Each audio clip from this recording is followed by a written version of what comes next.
ची प्रक्रिया पळापळीची बिलकुल नाही.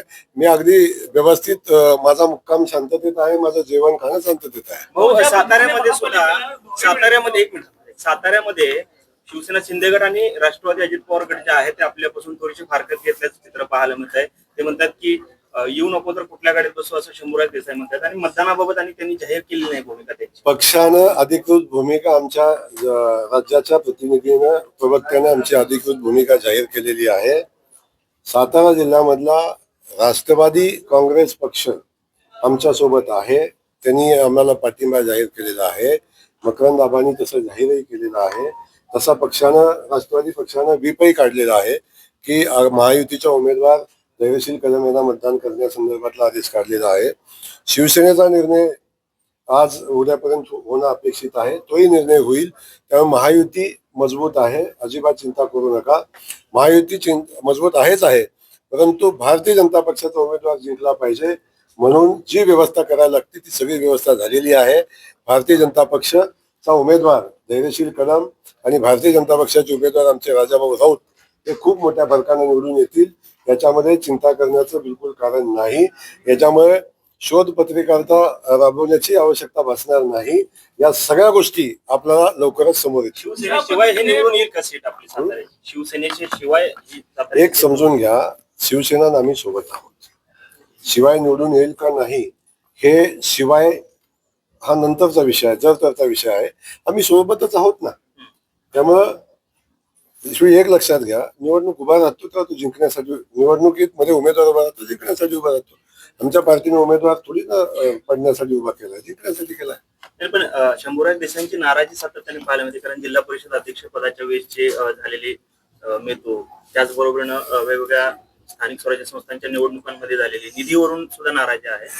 शंभूराज देसाईंची नाराजी दूर केली जाईल का? निधी देण्याचा अधिकार शंभूराजेंनाच आहे. ते निधीवरनं बिलकुल नाराज नाही. आमची महायुती म्हणून आम्ही सोबत आहोत. शिवसेना सुद्धा आमच्या सोबत राहील, राष्ट्रवादी आमच्या सोबत राहील. त्यासोबत मी आपल्याला सांगितल्याप्रमाणे दुसरी एक राष्ट्रवादी आहे ती आमच्या सोबत राहील. त्याच्या पुढे आणखीन सांगतो काँग्रेस आहे, काँग्रेसही आमच्या सोबत राहील. त्याच्या पुढे आणखीन छोटे छोटे पक्ष आहेत तेही आमच्या सोबत राहतील. त्यामुळे तुम्ही बिलकुल चिंता करू नका. आपण म्हणत होतो की महापालिकेच्या निवडणुकीनंतर माझा गृहपाठ झालेला आहे, त्यामुळे आम्ही आता रिलॅक्स आहोत. ज्या विद्यार्थ्याचा गृहपाठ झाला असतो तो रिलॅक्स असतो. विधान परिषदेला काय सिच्युएशन आहे? मला सांगतो, मेरिटचा विद्यार्थी कधीही पुस्तक बाजूला ठेवत नाही. मेरिटचा विद्यार्थी पुस्तक घेऊन अभ्यास करतच राहतो. त्यामुळे तुम्ही जे म्हणला ना पळापळ कशाला करताय, आता जर तू पास होते तर कशाला पुस्तक हातात घेते असं म्हणून चालेल का? त्यामुळं मेरिटचा विद्यार्थी सातत्याने अभ्यास करतो. आणि ही शाळा आहे, मग ही राजकीय असेल किंवा कुठलीही शाळा असेल, ह्या शाळेतला अभ्यास कधीही संपत नाही, या शाळेचं काम कधीही संपत नाही. जोपर्यंत आपण ह्या शाळेत असतो तोपर्यंत काम करायला लागतं. त्यामुळे आम्ही काम करतोय. काल अभिजित दिपकेंना मारहाण झाली राजस्थानमध्ये, कितपत योग्य आहे अशा पद्धतीने? बिलकुल त्या गोष्टीचं आम्ही समर्थन करणार नाही. अशा पद्धतीच्या घटना होऊ नयेत हीच आमची अपेक्षा आहे. का झालं काय नाही झालं याच्या खोलात मी जाणार नाही, परंतु आत्मपरीक्षण सगळ्यांनी करणं गरजेचं आहे. काही मर्यादा सगळ्यांनी पाळणं गरजेचं आहे आणि लोकशाहीमध्ये या मर्यादा पाळल्या पाहिजे. हो, मध्यंतरी शिवसेनेचा मेळावा झाला, रमेश बारस्करांनी फॉर्म भरला होता, परत काढून घेतला. निधीवरनं तुमच्याकडनं थोडं दुजाभाव होता असं शिवसेनेच्या नेत्यांनीच मेळाव्यात आरोप केलेले. ते खासदार सुद्धा आलते, धैर्यशील माने. ते तुमचं त्याच्यावर परत काय झालं? नाही, मला शिवसेनेच्या लोकांनी बिलकुल आरोप केला नाही. पत्रकार म्हणून आपण आरोप करताय हे मला लक्षात येते. पण असा आमचा शिवसेनेचा आणि आमच्यामध्ये कुठलाही असा अनबन नाही. शिवसेना पक्षाला अपेक्षित असणारा निधी त्याच्यात 4 पट निधी मी दिलेला आहे. जो निधी आम्हाला सातारा जिल्ह्यात मिळाला त्याच्यात 10 पट निधी शिवसेनेला दिलेला आहे.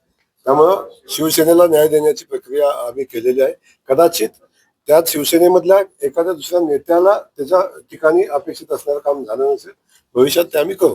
पंढरपूरमध्ये रोहित पवारांनी जे आंदोलन केलं त्या ठिकाणी भाजपच्या पदाधिकाऱ्यांनी जे आहे ते गोमूत्र शिंपडूनची जागा साफ करण्याचा प्रयत्न केला आणि संबंधित रोहित पवारांवर गुन्हा दाखल करण्याची देखील मागणी त्यांनी. नाही, मी याच्या संदर्भात माहिती घेतलेली नाही. माहिती घेऊन आपल्याला सांगेल. परंतु आंदोलन हे प्रश्न सोडवण्यासाठी होतं की प्रसिद्धी मिळवण्यासाठी होतं याचा शोध नक्की घेतला पाहिजे. त्यामुळे मी अधिकच त्याविषयी बोलणार नाही. चर्चा झालेली आहे. ज्या पद्धतीने अपघात झाला त्यानंतर सरकारनं तात्काळ कारवाई केलेली आहे.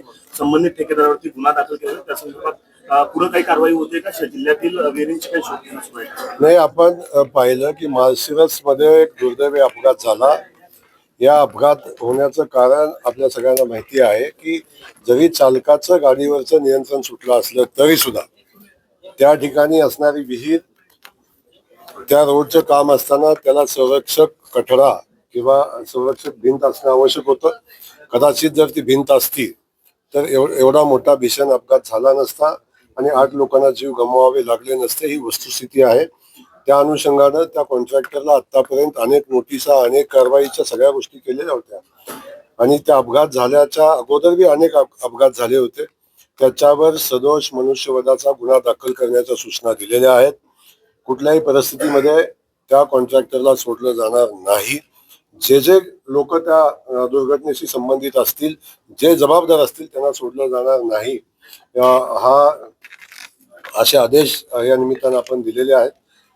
ज्या ज्या ठिकाणी अशा रोडच्या बाजूला असणाऱ्या विहिरी आहेत त्या विहिरी आयडेंटिफाय करण्याच्या सूचना दिलेल्या आहेत आणि त्या सगळ्या विहिरीला संरक्षण कठडे आपल्याला करावे लागतील. काही विहिरी आपल्याला बुजवाव्या लागतील. त्या पद्धतीची कारवाई तातडीनं भविष्यात करण्यात येईल. नऊ ठिकाणी अशा विहिरी आहेत, मात्र प्रशासन जे आहे NHAI म्हणते आम्हाला त्याची कल्पना नाही, स्टेट हायवे म्हणते की त्याला आम्हाला कल्पना नाही. म्हणजे जागेचे वाद याच्या सगळ्या ज्याला कल्पना नाही त्यांना कल्पना दिली जाईल. ज्यांना या संदर्भातली माहिती नाही त्याला माहिती दिली जाईल आणि जे कुणाचं काम आहे ते तुमचं काम आहे हेही लक्षात आणून दिलं जाईल. त्यामुळं संबंधित कुठल्याही व्यवस्थेला जबाबदारी झटकता येणार नाही. ठाकरे गटाचे 6 खासदार जे आहेत ते स्वतंत्र गट स्थापन करणार आहेत. ज्या पद्धतीने टीएमसीच्या खासदारांनी केलं त्याच धर्तीवरती ठाकरे गट स्वतंत्र गट स्थापन करतात. खासदार 6 खासदार आहेत. काय एकंदरीत नवीन गटाला माझ्या शुभेच्छा आहेत, पण मला त्या संदर्भातली माहिती नाही. नाही कारण मला त्या संदर्भातली माहिती नाही. पण असा कुठला नवीन गट होत असेल तर त्या गटाचं आम्ही स्वागत करू आणि त्यांना शुभेच्छाही देऊ. पण ते सर्व जे खासदार आहेत ते शिंदे गटाच्या संपर्कात न राहता भाजपच्या संपर्कात असलेली देखील चर्चा आहे. कुठेतरी आगामी बिलाच्या अनुषंगाने म्हणजे जे डिनोटिफिकेशनचं बिल पडलं ते कुठेतरी पुन्हा एकदा आणण्यासाठीची ही सगळी रचना आहे का? आता मी खूप छोटा कार्यकर्ता आहे, जिल्हा लेवलचा आहे. राष्ट्रीय पातळीवर काय घडामोडी राजकीय चालतात याची मला कल्पना नाही. परंतु एक मी सांगेन की ज्या विरोधकांनी नारी बंधन विधेयकाला विरोध केला, आमच्या या देशातल्या महिला भगिनींचा अवमान केला, त्यांना त्याचं उत्तर मिळेल. आणि मोदीजींनी संकल्प केलेला आहे की नारी बंधन विधेयक कुठल्याही परिस्थितीत मंजूर करण्याचा संकल्प मोदीजींनी केलेला आहे. त्यामुळं जे जे घटक नारी बंधन बिल मंजूर होणे यासाठी प्रयत्न करत होते त्या पक्षामध्ये प्रचंड मोठा असंतोष आहे हे आपण सगळेजण पाहताय. त्यामुळे भविष्यामध्ये ते बिल मंजूर होईल आणि या महिला भगिनींना न्याय मिळेल. बहुमत असताना देखील भाजप व्हीप काढते सर्व मतदारांना.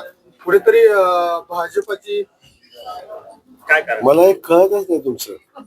व्हीप काढणं ही नॉर्मल प्रक्रिया, जसं तुमचा पगार होणं नॉर्मल प्रक्रिया आहे तसं व्हीप काढणं ही एक नॉर्मल प्रक्रिया आहे. पक्षाच्या व्यवस्थेमधला हा विषय आहे की पक्षानं दिलेल्या उमेदवाराला मतदान करावं ही सूचना देण्यासाठी काढलेला व्हीप आहे आणि तो व्हीप नेहमी निघत असतो. याच्यामध्ये वेगळं कुठलंही कारण नाही. क्रॉस वोटिंगचा विषय घाबरत भाजप कुणाला घाबरत नाही.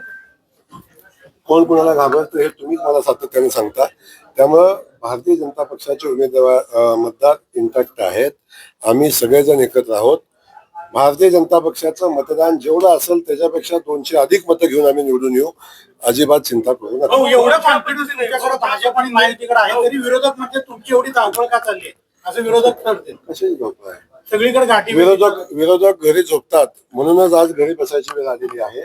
आम्ही आमचं काम जी जबाबदारी आहे ती जबाबदारी करत असतो. पण काय जाऊन मतदाराला मतं मागणं हे काय चुकीचं थोडी नाही.